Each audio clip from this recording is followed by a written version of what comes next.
আমাদের দাবি খুব বেশি নয়, অস্পষ্ট নয়, দাবি কম, খুবই সুস্পষ্ট। 1 নম্বর দাবি হচ্ছে জুলাই বিপ্লবকে স্বীকৃতি দিতে হবে।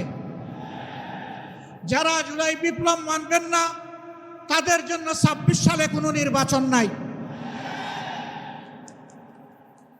26-এর নির্বাচন দেখতে হলে আগে জুলাই বিপ্লবের স্বীকৃতি লাগবে।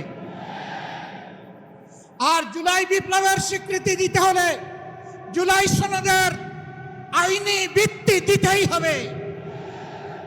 এই আইনি ভিত্তি ছাড়া কোনো নির্বাচন অনুষ্ঠান হওয়ার কোনো সম্ভাবনা নেই।